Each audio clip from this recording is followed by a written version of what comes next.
Hello, everyone. My name is Hashem Malkawi. I'm currently an F3 doctor at University Hospital Sussex.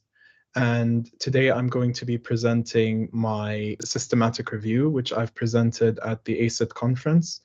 I am the BJS Prize winner for systematic review. So my topic is open repair versus endovascular repair in connective tissue disease patients with thoracoabdominal aortic pathologies, a systematic review, and meta-analysis. So what we know is for abdominal aortic aneurysms with connective tissue disease, open surgery is recommended. What we also know is that for thoracic aortic pathologies in an elective setting, endovascular repair is not preferred if the landing zone is on a native aorta. So the research question we have developed is, how do the outcomes of endovascular repair compare to open repair in patients with connective tissue disease with thoracoabdominal aortic pathologies? And there were no conflicts of interest. So the aims are to review the available evidence for endovascular and open repair outcomes, and to review the available evidence if endovascular approaches, to finding any new endovascular approaches to explore any studies of using endovascular repair in connective tissue disease patients. In addition, we looked to explore clear guidance to repair in thoracoabdominal pathologies. So in terms of methodology, we've registered this study with Prospero. You can see the Prospero registration ID. And we've used Ovid Medline, Embase, and Scopus as databases to search for our studies. And we've used it from inception 1945 until the 14th of May 2024. So the objectives of our study and meta-analysis includes 30-day mortality, spinal cord ischemia, reintervention rates, and 5-year survival. So the primary outcomes were the 5-year survival and the long-term reintervention rates, and the secondary outcomes include the 30-day mortality and the spinal cord ischemia. The inclusion criteria includes the elective thoracoabdominal aneurysms and dissections in connective tissue disease patients who received open and endovascular repair. And the exclusion criteria included the hybrid cases and emergency cases, case reports or series that includes less than 8 cases, and non-connective tissue disease patients. So this is an image of the Prisma flowchart. We used Covidence.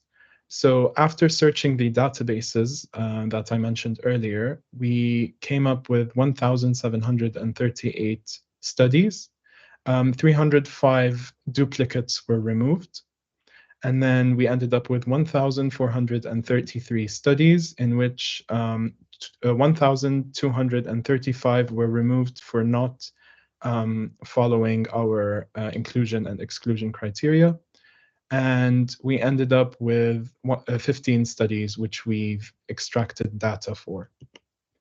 So here you can see the Robbins I bias assessment, which we've used to assess bias. The overall risk of bias was low in 15 studies. However, there was some overall concern in 11 studies, 5 of which reported open repair and 6 of which reported endovascular repair. There was medium concern in 4 studies, 3 of which reported on open repair and 1 of which reported on endovascular repair. You can also see an image of the risk of bias traffic light plot on this slide. So in terms of the results of our meta-analysis, for 30-day mortality, open repair had a result of 3%, with a confidence interval of 0.01 to 0.04 and a low heterogeneity. And endovascular repair had a result of 2% with a confidence interval of 0 to 0.04 with a low heterogeneity of 0. P-value was 0.46. For spinal cord ischemia, the results were similar, with 3% for open repair and 2% for endovascular repair with a low heterogeneity. And p-value was 0.40 as well. For long-term reintervention rates, for open repair, the result was 12%, with a confidence interval of 0.05 to 0.18, with a heterogeneity of 81, a high heterogeneity. And for endovascular repair, the result was 20%, with a confidence interval of 0.07 to 0.33 and a high heterogeneity of 88%. It was statistically significant with a p-value of less than 0.05. However, the confidence interval was quite wide, as you can see, due to bias.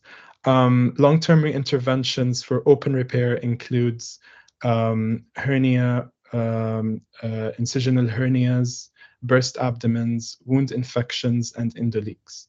For endovascular repair, long-term reinterventions included graft migration, graft infection, and endoleaks as well.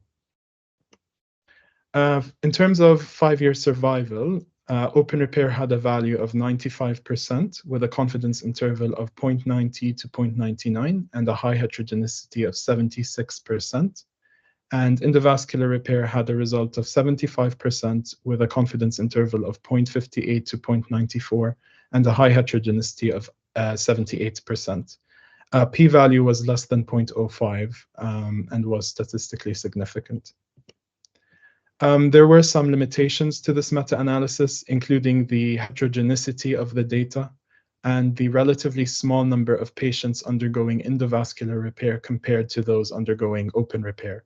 So it was 277 patients in total undergoing endovascular repair to 583 patients undergoing open repair. So to conclude, in connective tissue disease patients with thoracoabdominal pathologies in an elective setting, endovascular repair carries a higher 5-year mortality and reintervention rate, long-term reintervention rate.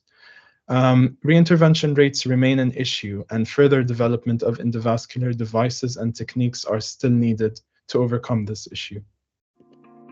Thank you for listening.